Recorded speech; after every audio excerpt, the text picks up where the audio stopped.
Marc,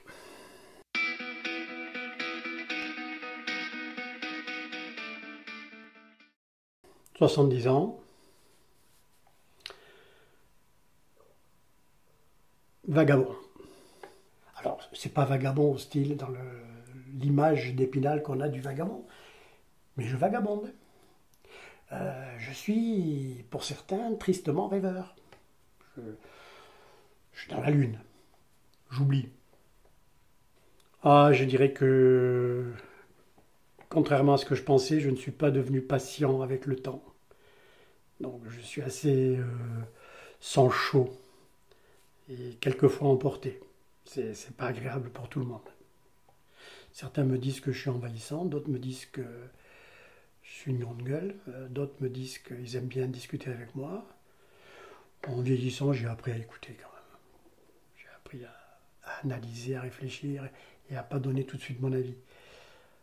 Mais comme je suis un émotif, dès qu'on se touche à un sujet brûlant, je ne peux pas m'empêcher de défendre mon bout du rat. Ça, je crois que voilà, ce qui me gêne souvent, c'est quand je suis en face de quelqu'un qui dit rien et ça m'énerve. Parce que je me dis, je sais pas ce qu'il pense celui-là, qu'est-ce qui me cache. Alors que c'est peut-être souvent de la timidité ou de... J'ai connu des gens que je trouvais pas aimables. En fait, ils étaient pas aimables parce qu'ils avaient peur. C'est tout. Et ils avaient peur de moi. Parce que moi, je leur disais, oh, qui est presque un défaut parfois, et je pense être assez généreux. Je crois que j'ai des facultés d'expression qui me permettent de communiquer facilement. Donc, j'ai traversé la vie avec beaucoup de contacts. Tous les contacts ne sont pas forcément des réussites. Et quelquefois, je peux, de par cette spontanéité, envahir un petit peu le domaine. Mais enfin, j'ai appris à faire attention. La peine, c'est pas une production, c'est un partage. Comme la joie. Donc, quelqu'un qui est en peine, je partage sa peine. Et la peine de l'autre me procure de la peine. Comme la joie de l'autre me procurera de la joie. Je n'aime pas sentir les gens malheureux autour de moi. Pas possible. S'il y a une chose que j'ai pas apprise, je ne sais pas si ça s'apprend d'ailleurs. Est-ce qu'on apprend à gérer ses émotions? Moi, je te dis, 70 ans, je n'y arrive pas. Quand j'arrive à parler avec quelqu'un, ou à ne pas parler avec quelqu'un, et de comprendre ce qu'il attend de moi, et qu'il comprend ce que j'attends de lui, ça fonctionne. Alors la joie, c'est être heureux avec les autres, c'est rendre les gens heureux, rendre les gens dans un certain bonheur ou un certain bien-être. D'ailleurs, dans mon métier, ben voilà, mon métier consistait à accueillir des gens et à ce qu'ils se sentent bien là où ils étaient pendant leurs vacances. Donc, plus ils étaient heureux et plus j'avais l'impression que ma mission était accomplie. Et plus j'étais heureux, bien sûr.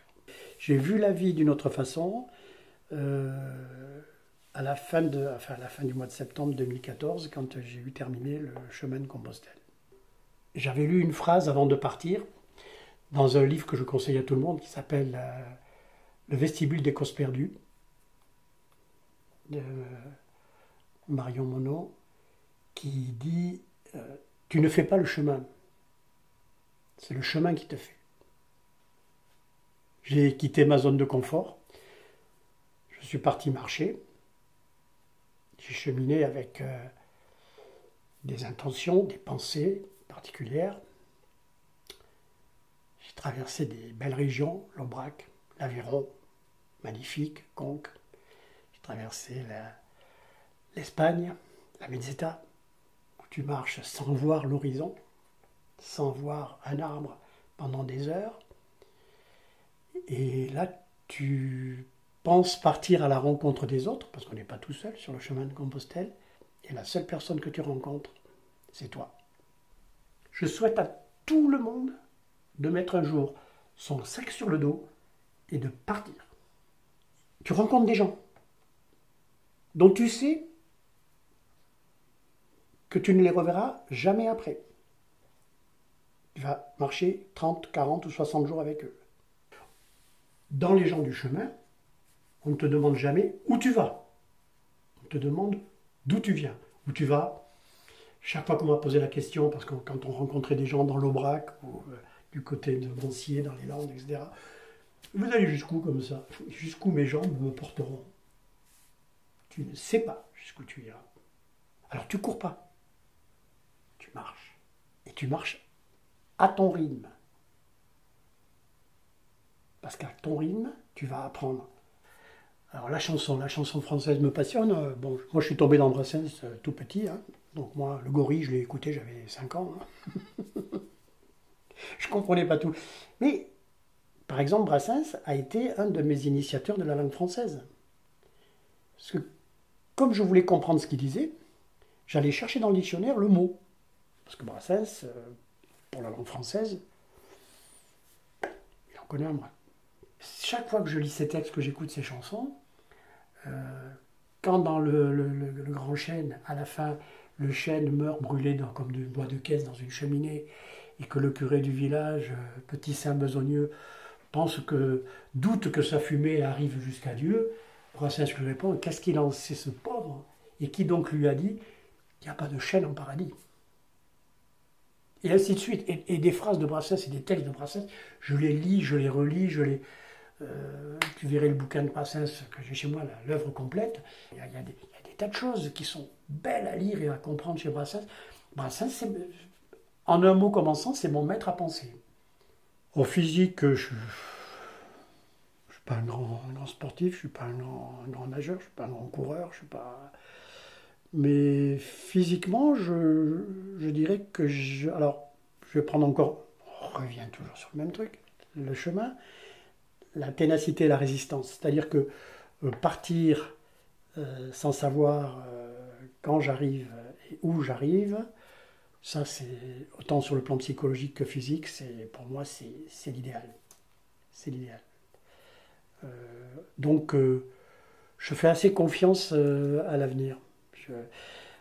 Quelquefois je pense que je procrastine et après je me dis non, je procrastine pas, je laisse venir les choses. Je peux être devant une situation dont je ne vois pas l'issue et pourtant je sais au fond de moi que la solution elle va venir, mais je ne sais pas comment et je ne me prends pas la tête avec. Je fais partie des gens qui peuvent être seuls, qui ne s'ennuient pas du tout. Qui ne s'ennuient pas du tout. Alors certains me diront, tu fous rien, tu es sur le transat et tu penses à quoi? Mais je ne m'ennuie pas. Aujourd'hui, je fais les choses avec beaucoup plus de temps. Avec beaucoup plus de... Oh, hein, déjà, je trouve que ça passe très vite. Mais je ralentis pour tout. Si les anciens ont des gestes lents, c'est pas parce qu'ils sont fatigués, c'est parce qu'ils ne sont pas pressés d'arriver. Ouais, c'est ma philosophie, hein. Elle vaut ce qu'elle vaut, hein, à 3 balles. Hein. Mais je crois que on court trop dans la vie après des honneurs, des galons, des machins, des postes, de la notoriété, etc.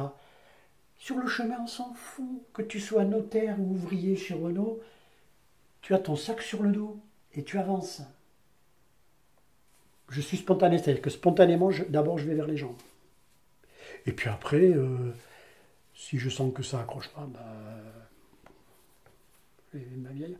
Mais seul, je suis très heureux. Mais si je suis en compagnie, je ne peux pas rester dans mon coin. Tu sais, on a tous nos contradictions. J'aime les gens, mais je peux être très sauvage. Et à la fin de ma carrière, je me suis senti même associable par moments. Parce que la foule des vacanciers commençait à me peser sérieusement. Il y a un proverbe qui dit « Le tourisme est une activité qui consiste à déplacer des gens qui seraient très bien chez eux dans des lieux qui seraient beaucoup mieux sans eux. » Et c'est vrai, je l'ai constaté. Bon, ça m'a fait vivre aussi pendant 35 ans, hein.